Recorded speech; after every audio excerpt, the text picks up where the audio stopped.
Welcome to this week's Deep Scientation. It is Diversity, Equity, Inclusion Week here at WVU, and so I thought I would choose the topic of activism.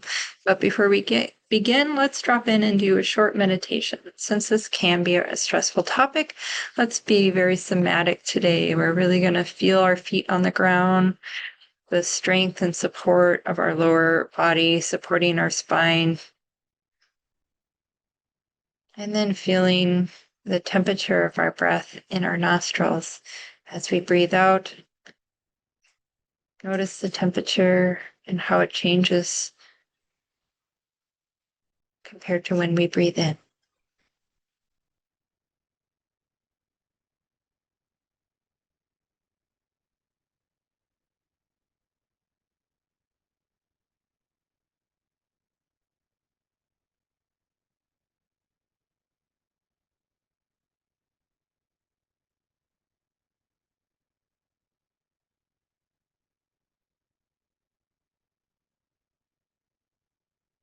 Right, so let's get into a little bit of science today. I'm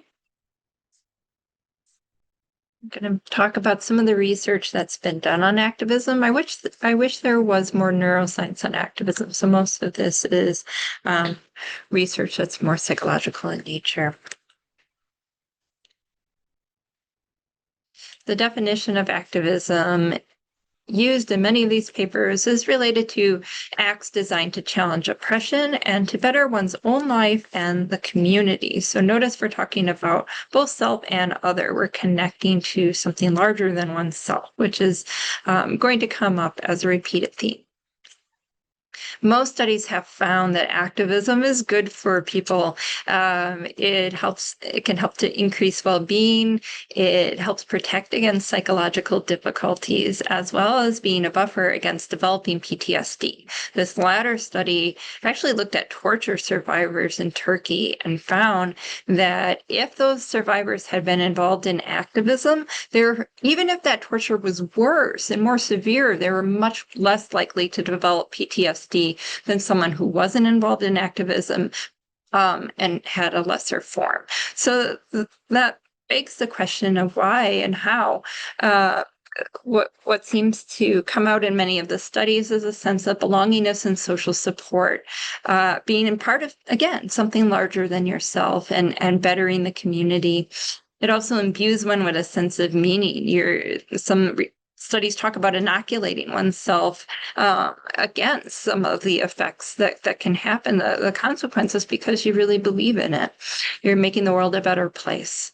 So perhaps the mechanism might be decreasing self-rumination. Studies have shown that people with PTSD and torture survivors, people who have been involved, who have experienced racism and other forms of discrimination, have altered default mode networks. We talked about that last week. That's involved in that rumination, that chewing on, experiences that happen. So sometimes there can be, increases and decreases in connection that might be involved in either dissociation, if it's decrease, or perhaps, you become hypersensitive.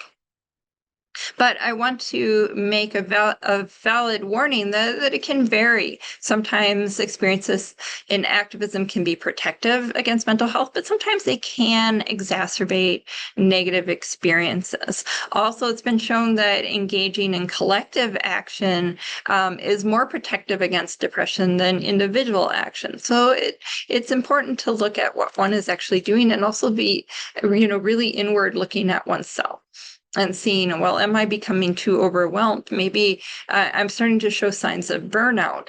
In that case, really self-care is part of your activism experience.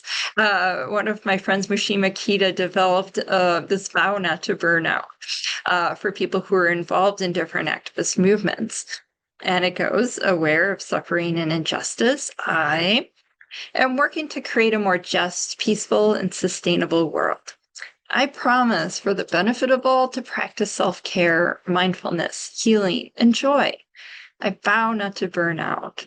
And, this is someone who really believes in these movements.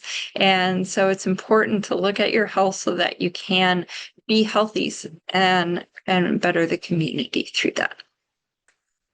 I'll finally leave my slides with John Lewis he was a contemporary of Martin Luther King Jr., often marched alongside him and had he was profoundly influenced by Dr. Martin Luther King Jr.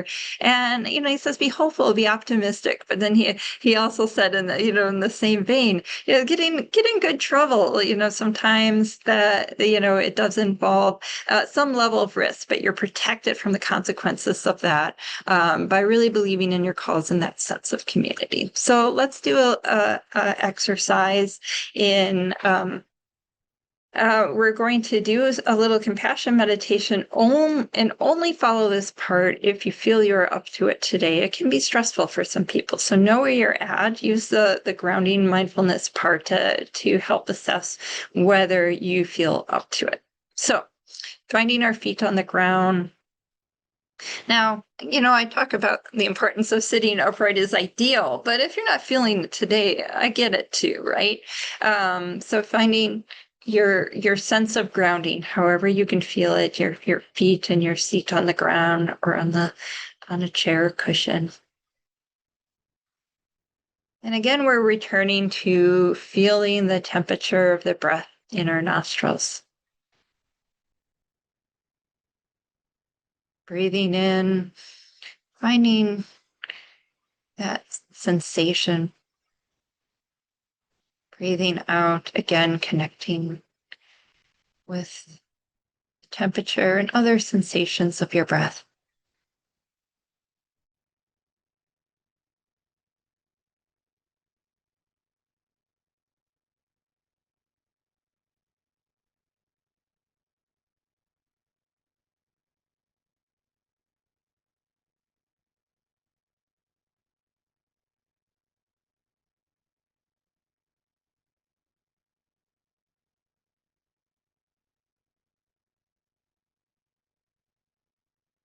You want to play with loosening up the focus, maybe just on the out breath.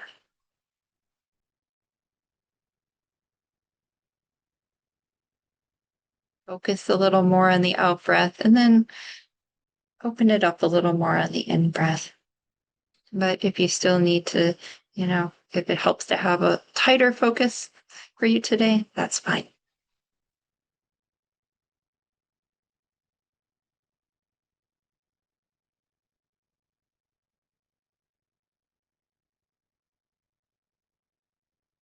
If you find yourself starting to go into a daydream or lost in thought, if it's fatigue oriented, you can straighten yourself up a little more. And if it's a little bit of anxiety and wildness of the thoughts, really the temperature in both directions of the out breath and the in breath. Eyes cast down a little more.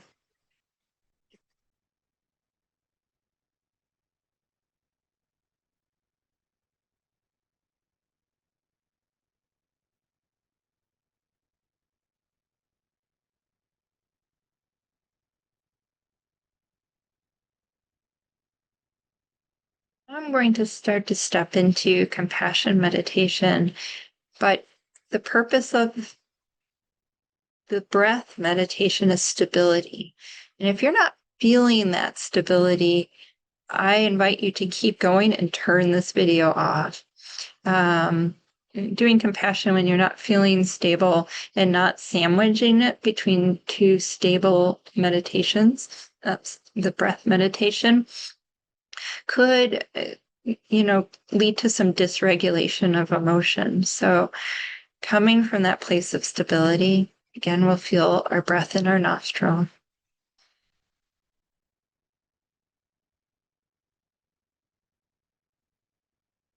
Do the compassion meditation, thinking of maybe a news story or someone in our life that we've experienced who may have experienced something related to some kind of difficulties related to discrimination, racism, things of that nature.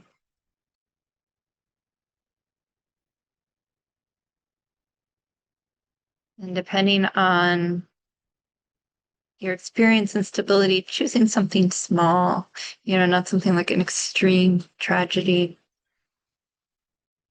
They're all part of a spectrum, I know, but it might help to keep it more nonviolent.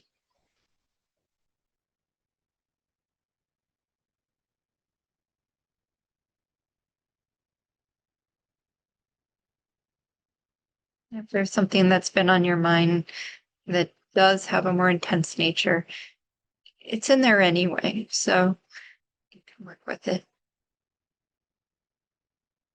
Now imagine sending compassion to this person.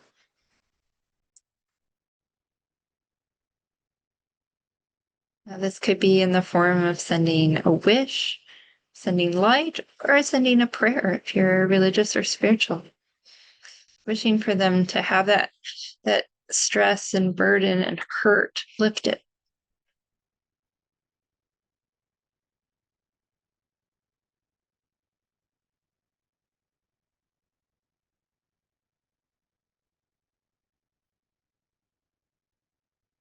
Now begin to imagine this is having an effect.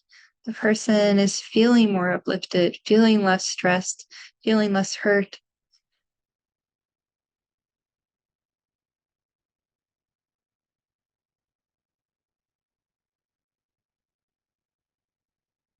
Imagine how you would feel knowing that you've helped this person,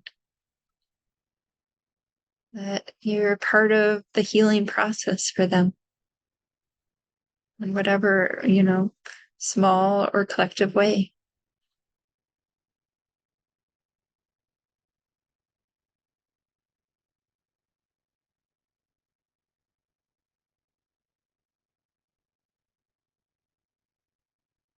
Direct or indirect.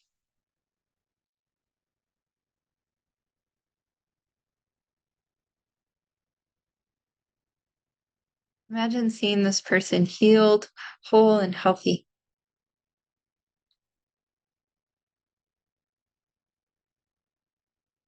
And then expand this to include all who have had similar suffering,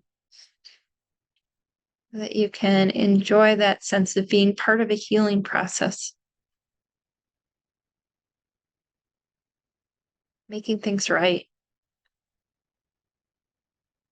Spreading love.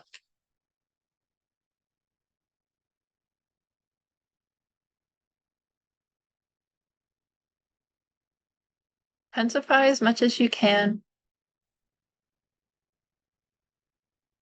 And then root yourself back into your body, feeling your feet on the ground. The sensation of air as you breathe through your nose.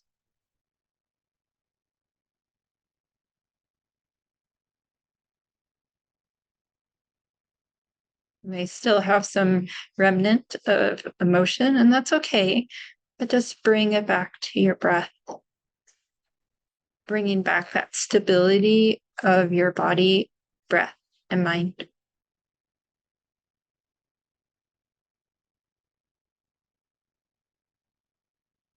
Imagine yourself feeling full of strength and feeling that sense of empowerment that might take this from your heart and into your hands and out into the world. So I hope that you find something helpful here or elsewhere to support you on a journey towards making the world a better place. And I'll see you next time on Deep Scientations. Have a good week.